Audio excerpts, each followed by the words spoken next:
Assalomu alaykum do'stlar.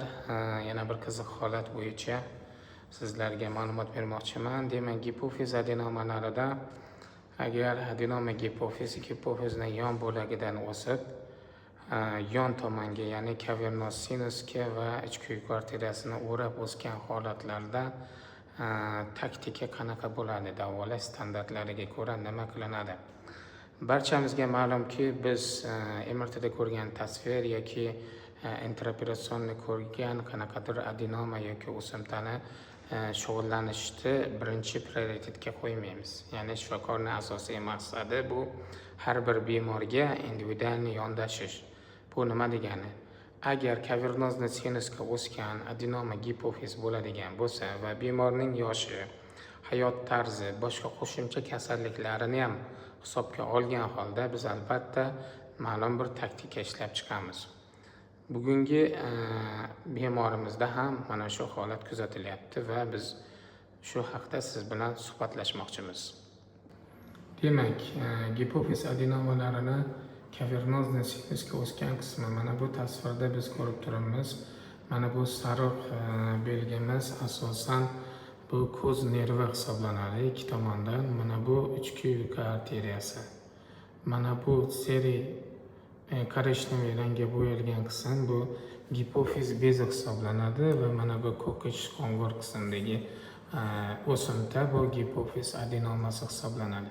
Kavernozni sinus mana sog'lom tomonda taxminan mana shu o'rvinga to'g'ri keladi va kavernozni sinus shunaqa narsaki, venozni sinus, ya'ni butun venaga to'la ko'lni ichidan bitta katta uyqu arteriya o'sib ketadi.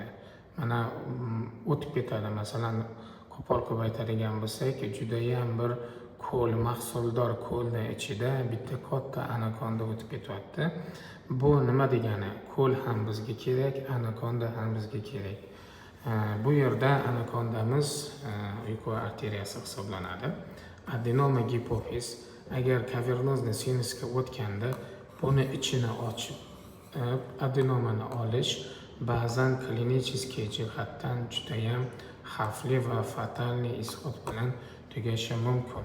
Ya'ni nima demoqchimizki, bu fatalniy ishlot qanaqa bo'ladi? Mazkur uyqu arteriyasining zararlanishi, nervlarning zararlanishi bemorning hayotiga juda jiddiy ziyon keltirib qo'yish ehtimoli ham yo'q emas. Mana shu bugun aytgan bemorimizda ham aynan mana shunday o'zgarishlarga paydo bo'lgan va ko'pincha agar adenomani olaylik, mana shu gipofiz adenomasi bo'ladigan bo'lsa va bu kavernozni sinusga mana o'rab o'sgan va uyqu arteriyasini o'rab olgan holatlarda operatsiya qilinganda aynan markaziy qism olinishi mumkin. Xuddi shunday gipofiz adenomasi olinadi. Mana gipofizda normal gipofiz saqlab qolingan va kavernozni sinusda ham qolgan o'simta saqlab qolingan, ya'ni qoldirilishga majbur bo'lamiz. Birinchi kavernozni sinusda o'sadigan adenomalar odatda gipofiz bezini, mana bu gipofiz bezi bo'ladigan bo'lsa, yon tomonidan sekin paydo bo'ladi va sekinlik bilan mana bu kavernozni sinus devorimiz polностью mana shu kavernozni sinusga tarqalib o'sa boshlaydi va tepaga o'sganda mana bu ko'z nervi, optik nervus opticusni ham bosishi hisobiga mana bu natija kelib chiqyapti va operatsiyadan oldin keyin ko'rgandan keyin albatta normal gipofizni saqlab qolgan holda ko'z nervini dekompressiya qilinyapti. Mana ko'z nervi bosildan endi bosilmayapti, gipofiz saqlab qolingan va kavernoz segmentdagi o'simta qoldirilgan. Bu holat mana bir holat.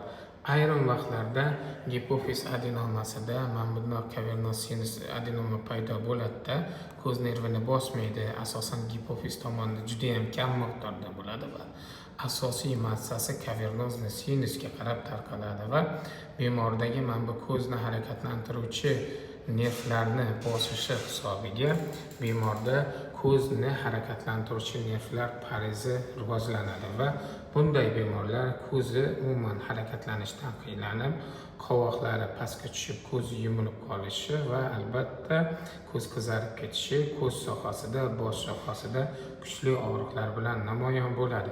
Bunday holatda aynan nima qilamiz deganda, bizlardagi mana bu yerdagi ozgina massani olish hech qachon bemorda kavernozli sinusdagi ko'zda harakatlantiruvchi nervlarni simptomlarini yoki yaxshilab yoki tuzatib bera olmaydi. Shu sababli ham mana bu holatlarda aynan kavernoz sinusga tarqalgan o'sma asosiy massasi operatsiya xavfliligi jihatidan operatsiya ba'zan tavsiya qilinmaydi. Ba'zan emas, juda ko'p hollarda tavsiya qilinmaydi. Endi o'zimiz olaylik. Mana shu yuqorida aytib o'tgan kavernozli sinusning ichida asosiy o'simta massasi bo'ladigan bo'lsa, qanaqasiga buni qoldiramiz? Chunki zarari ko'p foydasidan. Mana bu holatlarda ko'pincha nur terapiyasi, ximiya yordam bermaydi. Nur terapiyasi oddiy liniyni o'zgartirishda yoki bo'lmasam gamma-nojda nur terapiyasi qilib, o'sha segmentni qotirib, sekinlik bilan bujimaytirib, kamaytirish mumkin. Buni imkoni bor. Ammo buni prognozi, ya'ni ko'zda harakatlantiruvchi nervlarni tiklanmasligiga ijobiy yoki salbiy ta'siri unaqa deyarli bir xil. Ya'ni bu asosan insonni hayotini saqlab qolishga qaratilgan davo vositalari hisoblanadi. Endi bu agar indamasak, bu battar o'sib ketaveradi va muammo keltirib chiqarishi mumkin. Shuning uchun ham nur terapiyasi bilan kuydirish maqsadga muvofiq. Ko'pincha yosh bemorlarda asosan intrakavernozli xirurgiya rivojlangan, ya'ni kavernozli sinusni ichini ochib, tozalab olishi mumkin. Lekin bu har doim ham yaxshi emas va judayam mahoratni va juda katta rasxodlarni talab qiladi va bu har holatda individual holatda qarorga kelinadi. Bunda har bir kasalda alohida individual yondashish natijasida keladi. Kavernoz sinusda ko'pincha qoldirish bemorning hayot sifatini, hayotini uzunligini yaxshilash maqsadida amalga oshiriladi. Bizda quyida bir bemorimiz ham kelgandi. Masalan, oddiy olsak, bir bemorimiz kelyapti-da, ularda o'sha kavernoz sinusda ichida asosiy massa turibdi. Ko'z nervini bosilish simptomlari yo'q va bemorning yoshi katta, 60 yoshdan yuqori bemor. U va anamnezidan bemorda ishemik insult ham o'tkazgan, miyasida ensefalomalyatsiya, ishemik insultni astatik liniyalari ham bor, gemipariza saqlanib turibdi. Qo'l oyoqlarida masalan insult o'ng tomonda bo'lgan bo'lsa, chap tomonda insultning belgilari saqlanib turibdi. Bu holatda xirurg, zamonaviy tibbiyot, umuman neyroxirurgiya dunyosi qanday qarorga keladi?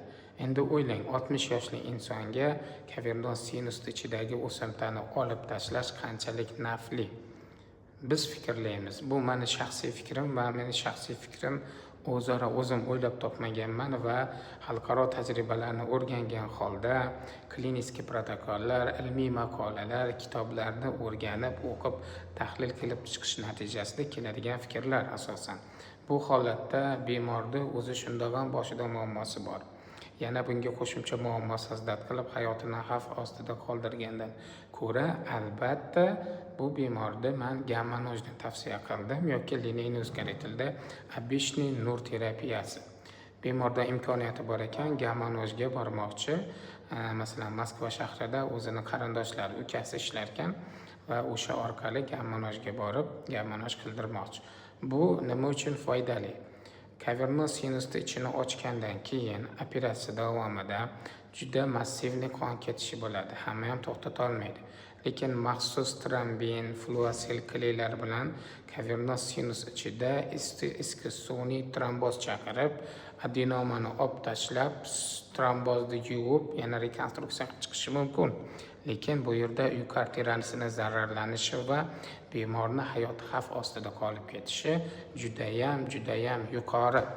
Mana shu maqsadda oddiy nur terapiyasi hech qanaqa operatsiyasiz gamma-nojga qilinganda dastlab o'simta biroz shishadi va keyinchalik bujimayib kichrashadi. Shans bor, ko'z harakatlantiruvchi nervlar tiklanishi, ko'zda harakatlanishi va ko'zda ochilish shansi bor. Lekin daji shans bo'lmaganda ham ko'zi bir umrga yupilib, bir ko'zi harakatdan to'xtagan taqdirda ham bemor hayoti muhim. Boshqa ko'zi bilan ko'rib, hayotini davom ettirishi mumkin.